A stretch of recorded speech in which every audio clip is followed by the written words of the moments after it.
அடுத்த திவ்யதேசம் அழகுக்குன்னு ஒரு திவ்யதேசம். இந்த பெருமாள் பெருமாள் அழகு இல்லை, அழகுக்கு ஒரு உருவம் இருந்தால் இந்த பெருமாள். திருநாகை நாகப்பட்டினம் என்கின்ற ஊர்.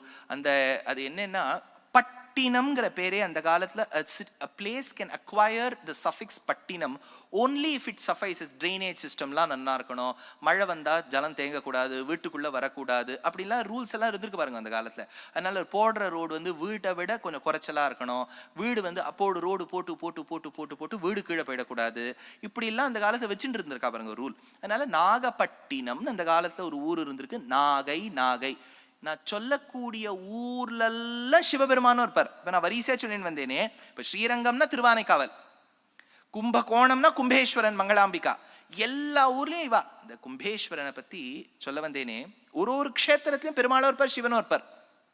ரொம்ப ஃப்ரெண்ட்ஸா வா, அவ்வளோ திக் ஃப்ரெண்ட்ஸா. அது ஒரு வியாக்கியாத்தா சொன்னார், நீரெங்கும் நீங்கும் இருந்தாலும் எனது மனது திரு குடந்தையில் வாழும் சாரங்க பாணியாய் கச்ச கல்யாண ரங்கனாய் சௌக்கியமாகவே ஆண்டிடும் பல பாரெங்கும் பார்த்தாலும் உமை போல பரிமளமுள்ள பரம புருஷன் கிடைக்குமோ கும்பகோண க்ஷேத்திரம் தனிலே வசிக்கும் கோமளவல்லிக்கு உகந்தவனே எம்பெருமானும் கும்பநாதரும் ஏதும் பேதமில்லாமல் வாழ்ந்தவனே அன்புடனே முத்துக்குமரன் மாமனே என்ற நாளும் பூர்ண சந்திரன் போலே அன்புடனே கச்ச கல்யாண ரங்கனாய் காக்குமாண்டவனே எண்ணில் பரபாரெங்கும் பார்த்தாலும். அத்தனை நட்சத்திரத்தையும் சிவன் இருப்பார். இப்போ திருநாகைன்னு சொன்னேன் இல்லையா, திருநாகையில ஒரு சிவக்ஷேத்திரம் உண்டு. காயாரோகணேஸ்வரர்னு பேரு சிவனுக்கு. அம்பாளுக்கு அழகான பெயர், வினோதமான பெயர், இது எங்க இருக்காது. நீலாயஜாக்ஷின்னு பேரு.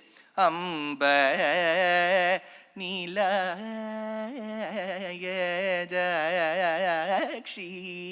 சைவத்துல இந்த க்ஷேத்திரத்துக்கு சிவராஜதானின்னு பேர். அதனால்தான் தீட்சிதர் சிவராஜதானி க்ஷேத்ரவாசினி அப்படின்னு எடுக்கிறார். ரொம்ப சத்தியான க்ஷேத்திரம். நாகைக்கு வந்துட்டேன், நான் எழுதி சொல்றேன், எங்கேயாவது இப்போ பிளாக் அண்ட் ஒயிட்ல எழுதி என் கையெழுத்து கூட வாங்கிக்கோங்க. இந்த பகவானுடைய அழகுக்கு இன்னொருத்தர் ஈடாக மாட்டா. இந்த மாதிரி இன்னும் 2 க்ஷேத்திரத்தை சொல்லுவேன். ஆனா அது என்ன தெரியுமோ, அந்த பெருமாளை சேவிக்கும் போது ககனம் ககனாகாரம் சாகரம் சாகரோபமம். ஆழ்வார் எடுக்கிறார், பொன்னிவர் மேனி மரதகத்தின் பொங்கிளம் சோதி அகலத்தாரம் மின்னிவர் வாயில் நல் வேதம் ஓதும் வேதியர் வானவர் ஆவர் தோழி என்னையும் நோக்கி நல்குலும் நோக்கி என் இளங்கொங்கையும் நோக்குகின்றார் அன்னை என் நோக்கும் அஞ்சுகின்றேன். இது வரைக்கும் ஆழ்வார் எழுதிட்டார்.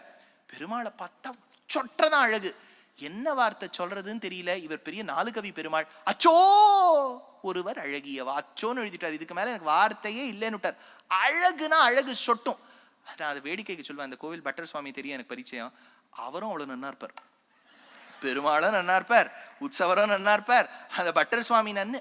அந்த பெருமாளுக்கு அந்த சுவாமி அர்ச்சனை பண்ணி நீங்க சேவிக்கணும். அந்த அர்ச்சனையிலேயே அதெல்லாம் அந்த பட்டர் சுவாமிகள் சில பேர் கத்துக்கணும். அந்த எப்படி பண்ணுவார், நந்த நந்தன ராஜா யை நமஹ, நாகப்பட்டின ராஜா யை நமஹ, சௌந்தர்ய ராஜா யை நமஹ, லாவண்ய ராஜா. அப்படியே கண்ணிலே நமக்கே தாரதாரையா தண்ணி வரும். இவ்வளவு கூட அழகா ஒரு அர்ச்சனை இருக்குமோ. அந்த பெருமாள் உப்பிலியப்பனுக்கு போட்டி கொடுத்துருவார் அழகுக்கு.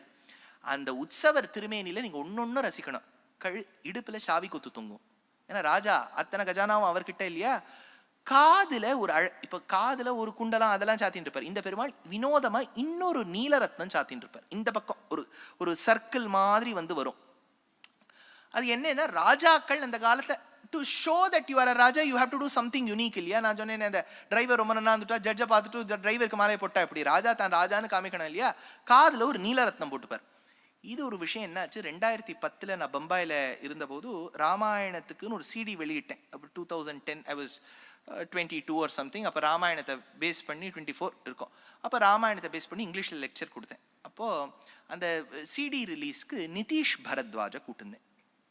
நிதிஷ் பரத்வாஜ் தான் அந்த பிஆர் சோப்ரால கிருஷ்ணரா நடிப்பார். சரி ராமாயணத்தை எழுதியிருக்கேன், அவர் சரி கிருஷ்ணர் வந்து ரிலீஸ் பண்ணட்டோங்கிறதுக்காக நிதிஷ் பரத்வாஜை கூப்பிட்டேன். அந்த நிதிஷ் பரத்வாஜ் காதில் ஒரு ரத்னம் சாத்தின்றது, இதே நாகப்பட்டினத்து எம்பெருமான். அப்போ எனக்கு சட்டுன்னு தோணலை. அப்போ அவரை பார்த்து கேட்டேன், இது என்ன சுவாமி வினோதம்? இல்லை, நாங்கள்லாம் க்ஷத்ரியாள் பரம்பரையில் ஒரு பக்கமாக வரோம், அப்போ வரும்போது எங்கள் பரம்பரையில் ராஜா நிரூபணம் பண்ண இந்த ரத்னம் போட்டுக்கணும்னு. ஆஹா, இதை நம்ம நாகப்பட்டினத்தில் சேவிச்சிருக்கோமே, நந்தநந்தன ராஜாயை நமஹா, நாகப்பட்டின ராஜாயை நமஹா, சௌந்தர்யராஜன் பேர், அழகே வடிவெடுத்தவன். அதை தீட்சிதர் எடுக்கிறார். சௌந்தரராஜம்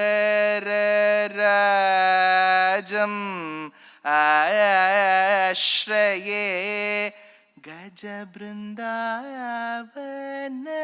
சாரங்க வரதராஜம். அஹிராஜம்னு எடுக்கிறார். அஹினா பாம்பு. ஆதிசேஷன் பிரார்த்தித்து பகவான் வந்தபடியால் அஹிராஜன். ஊருக்கே நாகராஜன், நாகப்பட்டினராஜன் என்று பெயர். நாகப்பட்டினத்துக்கு பேர் வந்ததுக்கே காரணம் அதுதானாம். துருவன் பிரார்த்தித்து வந்த எம்பெருமான், துருவ மகாராஜா பிரார்த்தித்து வந்த எம்பெருமான் பெருமாள். அந்த கோவில்ல இருக்கக்கூடிய கோபுரம் இருக்கு பாருங்க, அதுல எல்லா இடத்துலயும் தீபம் ஏத்தி வைப்பா. ஏன்னா அந்த காலத்துல Nagapattinam was a very important port. தூரக்கேந்து வரக்கூடிய படகுகளுக்கு இது ஒரு லைட் ஹவுஸ் மாதிரி இருக்குமா இந்த கோவில்ல இருக்கக்கூடிய கோபுரம். நாகப்பட்டின ராஜா, சௌந்தர்ய ராஜா, சௌந்தர்யவல்லி நாச்சியார், அகலாது என் கண்ணுனர் ஆழ்வார்.